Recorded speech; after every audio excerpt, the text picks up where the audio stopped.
कांग्रेस ने राजस्थान में आपको बता दें आज घोषणा पत्र अपना जारी कर दिया है। सचिन पायलट ने घोषणा पत्र जारी करते हुए कई घोषणाएं की। बुजुर्ग किसानों को पेंशन, लड़कियों को फ्री शिक्षा, किसानों का कर्ज माफ और गोचर भूमि बोर्ड बनाने की बात कही गई। इसके अलावा कृषि के उपकरण को जीएसटी से बाहर लाने, परीक्षा देने जाने वालों की यात्रा निःशुल्क होगी, कॉलेज और यूनिवर्सिटीज के पाठ्यक्रम को उद्योग की जरूरत के अनुसार बनाने की बात भी कही गई है इस घोषणा पत्र के माध्यम से। साथ ही अकाउंटेबिलिटी बिल भी लाया जाएगा।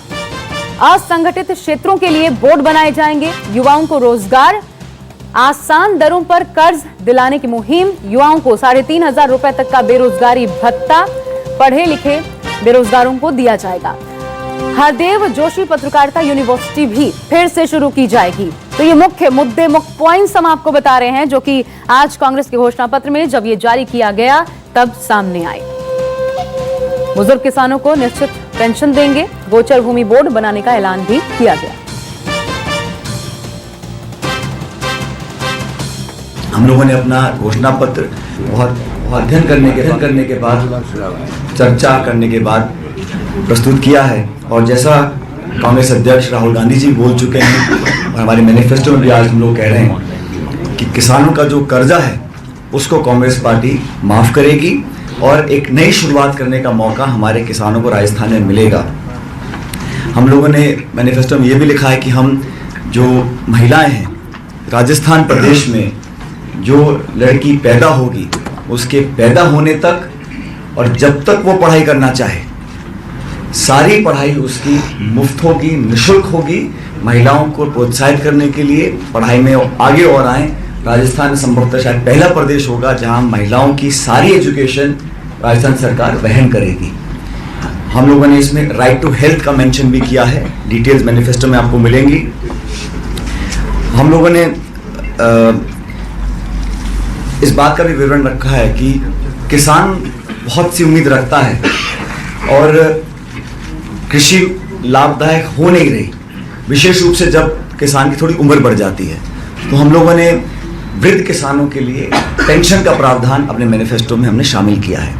हमने जीएसटी के बाहर जो कृषि के उपकरण हैं, ट्रैक्टर आदि, हम चाहते हैं कि किसान को राहत मिले और हम सिफारिश करेंगे और ये करेंगे कि जीएसटी के बाहर लेकर आए जो कृषि के उपकरण हैं। तो बहुत महत्वपूर्ण मुद्दे हालांकि शामिल किए गए हैं। साफ तौर पर कहा जा सकता है जैसे लड़कियों की शिक्षा को लेकर के कदम उठाने की बात कही गई है, किसानों की कर्ज माफी का मुद्दा हो।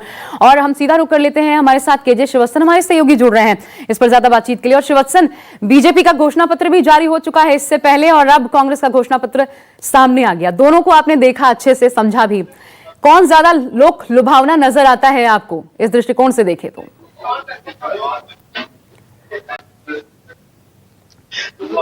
जी देखिए, कुछ दिन पहले बीजेपी का घोषणा पत्र आया था, आज कांग्रेस का भी आ गया था। दोनों ही दलों ने किसान, महिलाओं और युवाओं के नौकरी के मुद्दे को प्रमुखता से स्थान दिया अपने घोषणा पत्र में। कांग्रेस ने किसानों की संपूर्ण कर्ज माफी की बात कही है।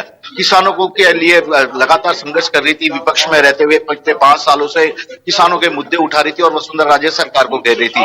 ऐसे में किसानों का मुद्दा कर्ज माफी और जो किसान वृद्ध हो जाते हैं उन्हें पेंशन देने का एक बड़ा कांग्रेस की ओर से ऐलान किया गया है। तो ये जहां तक नौकरियों की बात है, जो लोग भर्ती परीक्षा में नौकरी देने जाते हैं उन लोगों को भी निःशुल्क परिवहन सेवा। हम घोषणा पत्र बनाने वाले हरीश चौधरी से बात करते हैं। हरीश जी, क्या खासियत है, क्योंकि आपने बीजेपी का घोषणा पत्र भी देखा होगा, उनके ऐलान भी देखे होंगे। बीजेपी का घोषणा पत्र नहीं है, वो तो जुमला पत्र है।